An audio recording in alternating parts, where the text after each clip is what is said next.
Welcome to another video. I am the RPG Lore Master, and today I will be talking about a module that I have run so many times I have simply lost count. The Lost Mines of Phandelver, the first adventure ever published for D&D 5th edition back in the not-so-distant 2014. The Mine is a perfect module that works as a gateway to the world of Dungeons & Dragons. It is created with new players in mind. The structure, the layout, even the story itself are all set in a way that new players can dive into it without feeling too intimidated by the many books and editions this game has. One of the most important aspects of the Mine is that it can be used as a perfect introduction to any campaign you might have in mind. The adventure gives you a starting location with important and interesting NPCs, a castle ready to be taken by your adventurers and become their headquarters, and finally a dungeon that hides a secret that can spawn multiple storylines in the future. But with no further ado, this is the Lost Mine of Phandelver. Some background. More than 500 years ago, clans of dwarves and gnomes made an agreement known as the Phandelver's Pact, by which they would share a rich mine in a wondrous cavern known as the Wave Echo Cave. In addition to its mineral wealth, the mine contained great magical power. Human spellcasters allied themselves with the dwarves and gnomes to channel and bind that energy into a great forge called the Forge of Spells, where magic items could be crafted. Times were good, and the nearby human town of Phandalin prospered as well. But then disaster struck. Orcs swept through the north and laid waste to all in their path. A powerful force of orcs, reinforced by evil mercenary wizards, attacked Wave Echo Cave to seize its riches and magic treasures. Human wizards fought alongside with the dwarves and gnome allies to defend the Forge of Spells, and the ensuing spell battle destroyed much of the cavern. Few survived the cave-ins and tremors, and the location of Wave Echo Cave was lost forever. For centuries, rumors of buried riches have attracted treasure seekers and opportunists to the area around Phandalin, but no one has ever succeeded in locating the lost mine. In recent years, people have resettled the area. Phandalin is now a rough-the-tumble frontier town. More important, the Rockseeker brothers, a trio of dwarves, have discovered the entrance to the lost Wave Echo Cave, and they intend to reopen the mines. Unfortunately for the Rockseekers, they are not the only ones interested in the Wave Echo Cave. A mysterious villain known as the Black Spider controls a network of bandit gangs and goblin tribes in the area, and his agents have followed the Rockseekers to their prize. Now the Black Spider wants the Wave Echo Cave for himself, and he is taking steps to make sure no one else knows where it is. A really simple and interesting story. But let's move on with the structure. The Lost Mine of Phandelver is divided into 4 parts. The first part is called Goblin Arrows, where the adventurers, heading to the village of Phandalin to meet with Gundred, they discover his abandoned cart, seeing that he was attacked by a goblin ambush. Following them will lead them into the first hideout of the goblins, the Gragmaw Hideout, where Sildar, the bodyguard of Gundred Rockseeker, is being held, awaiting to be rescued. The second part of the adventure is called Phandalin, and here the adventurers will find themselves inside Phandalin village. A group of thugs called Redbrands, led by a mysterious figure called Glassstaff, are terrorizing it. In this part, the players will establish a relationship with all the important NPCs of the village and will decide if they want to help them with their predicament, the terrorizing thugs, heading to the Redbrand's hideout, an abandoned manor, to deal with them. The third part is called Spider's Web, where the players will have to deal with multiple short stories in the region in order to find the information they need about the Black Spider and the location of the mine. That might lead them to the Old Owl Well and a mysterious wizard that resides there, or taking advice from a dangerous Banshee, clearing the Wyvern Tor from a band of orcs that are lurking in the area, or finally investigate the ruins of the old town of Thundertree. Eventually the group will find the location of Gragmaw Castle, which is the stronghold of the goblins and the location where Gundred lies with the information about the mine. The fourth part of this adventure is called the Wave Echo Cave, which is the final chapter of this adventure, and it is the dungeon that is overrun by undead and strange monsters. The Black Spider Tresndar resides here with all his trusty followers, seeking the legendary Forge of Spells. Having played this adventure so many times, I have test-driven all the possible ways to link my players to the story, but for this take I will stick as close to the book as possible to guide you with ease through it. So the group met with Gundred Rockseeker in the city of Neverwinter. He hired them to escort a wagon to Phandalin while he and his bodyguard Tresndar Hallwinter will head out today. He will handsomely pay the first level party with 10 gold each by letting them know they will get their money from Barthen's provision owner in Phandalin. And the game begins. Following the high road and getting onto the Triboard Trail, they run into the ambush scene of the goblins. 4 goblins are setting an ambush, eagerly waiting to welcome the players for their first encounter. Capturing a goblin or tracing them back into the forest, the players will find themselves to this small cave that the Gragmaw Goblin tribe has established as their hideout, with Clark the Bugbear as their leader.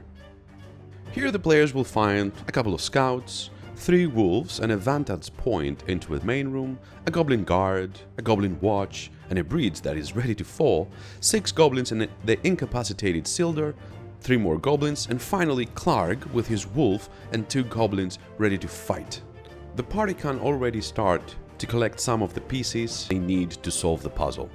If they interrogate or charm the goblins, they find out that they answer to King Groll, the chief of the Gragmaw tribe, who dwells in the Gragmaw castle. The goblins can provide a basic description of the castle, which resides in the Neverwinter Wood. They can also find out that the Black Spider is paying the Gragmaws to watch out for a dwarf named Gundred Rockseeker and capturing him, sending him back to King Groll. So the players already have an idea that Gundred, along with his map with the location of the Way of Echo Cave, should be with King Groll at the castle of Gragmaw.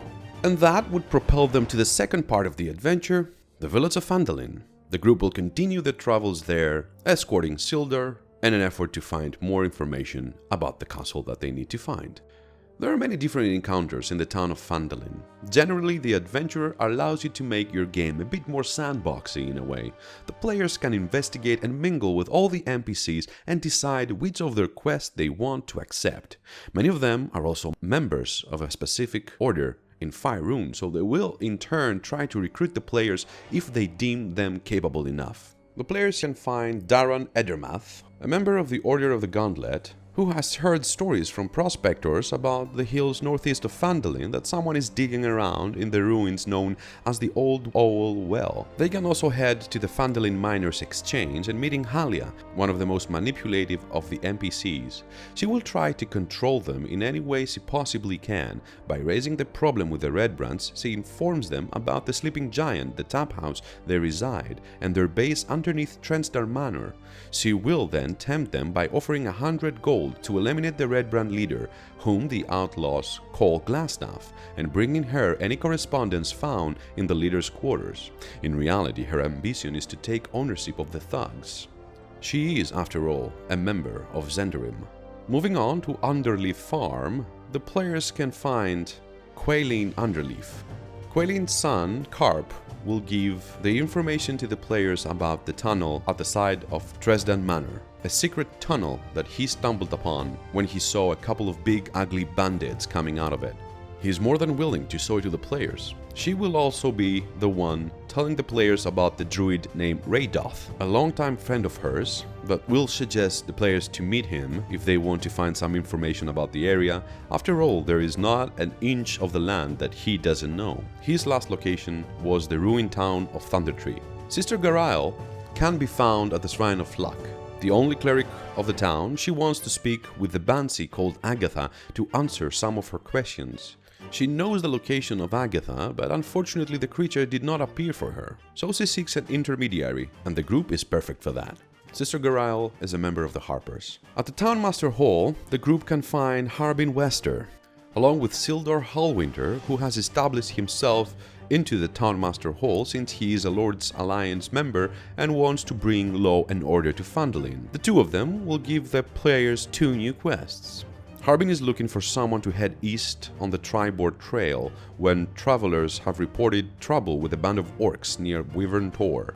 He offers 100 gold pieces to any group that can take care of that problem. And finally, Tresndar will be more than willing to pay 500 gold pieces as a reward if the group manages to locate the Gragmaw castle and defeat or drive off the tribe's chieftain. He also wants to find Iarno Albrecht, a fellow member of the Lord's Alliance who disappeared while exploring the area 2 months ago. His last known location was the Tresndar Manor, and he is willing to pay 200 gold pieces as a reward for locating him.